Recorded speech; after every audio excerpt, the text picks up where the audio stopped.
ஒரு தொகுதியோட வெற்றி தோல்விய வெறும் நம்பர்ஸ் வச்சு முடிவு பண்ணிட முடியுமா? கண்டிப்பா முடியாது.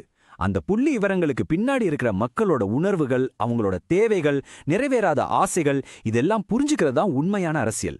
இன்னைக்கு நாம தமிழ்நாட்டுல இருக்கிற வந்தவாசி தொகுதிக்குள்ள ஆழமா ஒரு பயணம் போக போறோம். இது வெறும் தேர்தல் கணக்குகளை பத்தினது இல்ல. இது ஆட்சிக்கும் மக்களோட எதிர்பார்ப்புகளுக்கும் நடுவுல இருக்கிற இடைவெளிய பத்தின ஒரு ஆய்வு. வந்தவாசி தமிழ்நாட்டோட வரைபடத்துல ஒரு சின்ன புள்ளியா தெரியலாம். ஆனா இது கிராமப்புற இந்தியாவோட பல சவால்களையும் வாய்ப்புகளையும் அப்படியே பிரதிபலிக்கிற ஒரு களம். இங்க இருக்கிற மக்களோட பிரச்சனைகளும் அவங்களோட அரசியல் தேர்வுகளும் நாம ஆட்சியை பத்தி புரிஞ்சுக்கிறதுக்கு ஒரு முக்கியமான பாடமா அமைய போகுது. முதல்ல நாம கவனிக்க வேண்டிய ஒரு முக்கியமான விஷயம், இந்த தொகுதி கிட்டத்தட்ட முழுசாவே ஒரு கிராமப்புற தொகுதி. இங்க நகர வாழ்க்கையோட பரபரப்பு இல்ல.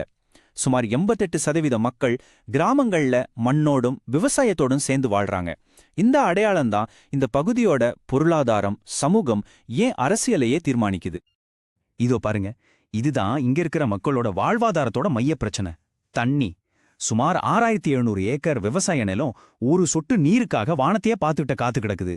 இது வெறும் ஒரு பொருளாதார பிரச்சனை மட்டும் இல்லைங்க, இது ஒரு விவசாயியோட உழைப்புக்கும் ஒரு குடும்பத்தோட எதிர்காலத்துக்கும் இருக்கிற ஒரு உயிர் நாடி. அப்போ இங்க இருக்கிற மக்கள் அரசியல் மேல எவ்வளோ ஈடுபாட்டோட இருக்காங்கன்னு இந்த நம்பர் தெளிவா காட்டுது. 2021 தேர்தல்ல 77% வாக்குப்பதிவு நடந்திருக்கு. இதுக்கு என்ன அர்த்தம் தெரியுமா? மக்கள் மாற்றத்தையும் தங்களை ஆள்றவங்க கிட்ட இருந்து ஒரு பொறுப்பான பதிலையும் தீவிரமா எதிர்பார்க்கறாங்கன்னு அர்த்தம். அவங்க அமைதியா இல்ல, அவங்க பதில்களை கேட்டுக்கிட்டு இருக்காங்க. சரி, இப்போ நம்ம இந்த பகுப்பாய்வோட முதல் கட்டத்துக்குள்ள போலாம். வந்தாவாசியோட அடித்தளத்தை, அதாவது அதோட மண், மக்கள், அவங்களோட வாழ்வாதாரத்தை முதல்ல புரிஞ்சுக்க முயற்சி பண்ணுவோம். வந்தவாசியோட சமூக அமைப்பு எப்படி இருக்குன்னு பாருங்க. இங்க முக்கிய சமூகங்களா வன்னியர்கள் சுமார் 30%, ஆதி திராவிடர்கள் ஒரு 27%, அப்புறம் முஸ்லிம்கள் ஒரு 15% இருக்காங்க. இந்த சமூக அமைப்பு தான் அரசியல் கட்சிகள் எப்படி தங்களோட வியூகங்களை வகுக்கிறாங்கங்கிறத புரிஞ்சிக்க ரொம்ப முக்கியம். ஒவ்வொரு சமூகத்துக்கும் அவங்களுக்கான தேவைகளும் அரசியல் பார்வைகளும் இருக்கு. இப்படி பல சமூகங்கள் இருந்தாலும் ஒரு பொதுவான பிரச்சனை எல்லாரையும் ஒன்னு சேர்க்குது. அதுதான் தண்ணி. இங்க பொருளாதாரம் முழுக்க முழுக்க விவசாயத்தை நம்பிதான் இருக்கு. ஆனா அந்த விவசாயத்தோட எதிர்காலமே இந்த ஒரே ஒரு தீர்க்கப்படாத பிரச்சனையால கேள்விக்குறியா நிக்குது. இந்த மாதிரி மக்களின் பிரச்சனைகளை நாம பேசும்போது ஒவ்வொரு தனிநபரோட கண்ணியத்தையும் மதிச்சு பொறுப்போட பேசுறது நம்ம அரசியலமைப்போட ஒரு முக்கியமான அம்சம். அடுத்த கட்டத்துக்கு போலாம். வெறும் புள்ளி விவரங்கள் போதும். இப்போ நாம நேரடியா மக்களோட குரலை கேட்போம். வாக்காளர்கள் சொல்ற குறைகளும் அவங்களோட விரக்தியும் நமக்கு என்ன சமிக்கைகளை அனுப்புது? மக்களோட கோபத்துக்கு முக்கியமான காரணங்கள் ஏதோ. 1. செண்பகத்தோப்பு அணை சரிசேரேன்னு கொடுத்த வாக்குறுதி காத்துல போயிடுச்சு. 2. குடிநீர் குழாய் போட்டாச்சு, ஆனா தண்ணி வரல. 3. சாதி ரீதியான வன்முறைகள்ல பாதிக்கப்பட்டவங்களுக்கு நீதி கிடைக்கல. 4. இளைஞர்களுக்கு வேலைவாய்ப்பு ஒரு பெரிய கனவாவே இருக்கு. இதெல்லாம் தனித்தனி பிரச்சனைகள் இல்ல, இது ஒட்டுமொத்த அமைப்பின் மேல மக்கள் வச்சிருந்த நம்பிக்கையோட சிதைவு. இந்த ஸ்லைட் ரொம்ப முக்கியம். மக்களின் குறைகளை வச்சு பார்க்கும்போது ஒரு விஷயம் ரொம்ப தெளிவா தெரியுது. நலத்திட்டங்கள் ஏதோ ஓரளவுக்கு மக்களை சென்றடைஞ்சிருக்கு. ஆனா ரோடு, தண்ணி மாதிரியான உள்கட்டமைப்புலையும் மக்கள் நம்பிக்கையிலையும் ஸ்கோர் ரொம்பவே கம்மி. இந்த இடைவெளிதான் மக்களோட கோவத்துக்கு முக்கியமான காரணம். சரி, இந்த கோவம், இந்த ஏமாற்றம் எல்லாம் ஓட்டு பெட்டியில எப்படி எதிரொலிச்சது? இந்த குறைகள் எல்லாம் எப்படி வாக்குகளா மாறுச்சுன்னு இப்ப நாம பார்க்க போறோம். காலப்போக்கில் தேர்தல் முடிவுகள் எப்படி மாறி இருக்கு? இந்த சார்ட் ஒரு முழு கதையும் சொல்லுது. 2016ல பாமக ஜெயிக்குது. ஆனா 5 வருஷத்துல 2021ல பாருங்க, திமுக 54.9% ஓட்டு வாங்கி பெரிய வித்தியாசத்துல ஜெயிக்குது. இது ஒரு சாதாரண வெற்றி இல்ல, வாக்காளர்களோட மனநிலையில ஏற்பட்ட ஒரு மிகப்பெரிய மாற்றத்தை இது காட்டுது. மக்கள் தங்களோட கோபத்தை வாக்குச்சீட்டு மூலமா ரொம்ப தெளிவா காட்டியிருக்காங்க. இந்த பெரிய தேர்தல் மாற்றத்துக்கு பின்னாடி இருக்கிற ஆழமான காரணங்கள் என்ன? வாக்காளர்களோட அதிருப்திக்கும் இந்த அரசியல் மாற்றத்துக்கும் உண்மையான மூல காரணம் எது? அந்த நம்பிக்கை சரிவு எங்க இருந்து ஆரம்பிச்சதுன்னு பாப்போம்.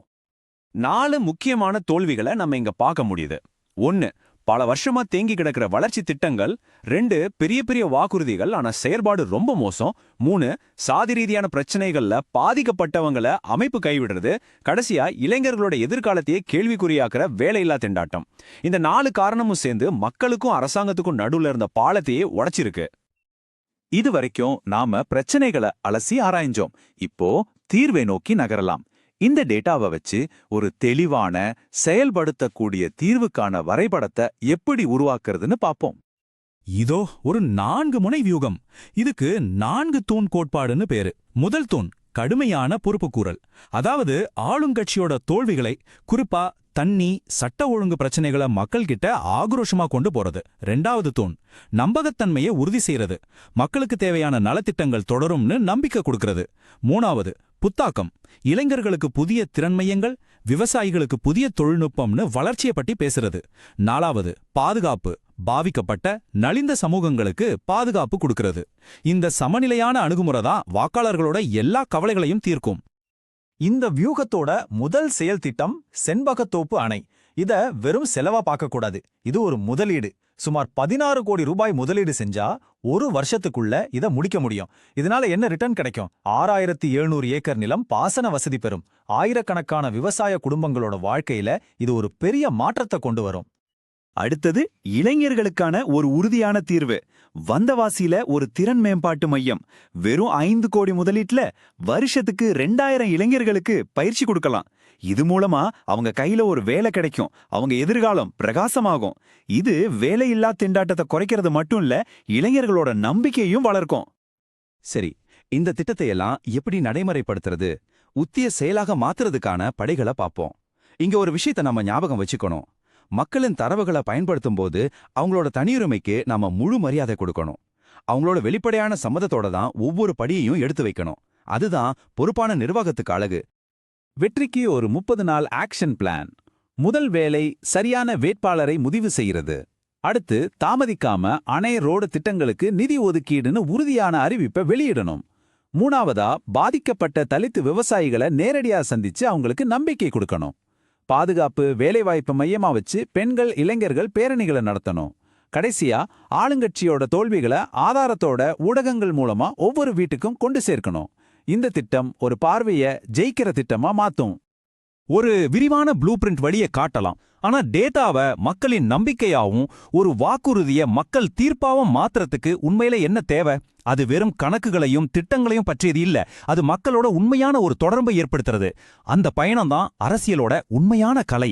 நீங்கள் மக்கள் மைய தலைவராக மாறி உங்கள் தொகுதியை மேம்படுத்த விரும்பினால் blueprintstrategies.aia, mgr@blueprintstrategies.ai என்ற மின்னஞ்சல் முகவரியில் தொடர்பு கொள்ளவும் அல்லது 0804204160 என்ற எண்ணிற்கு அழைக்கவும். அரசியலுக்கு அப்பாற்பட்ட ஒரு நோக்கம்.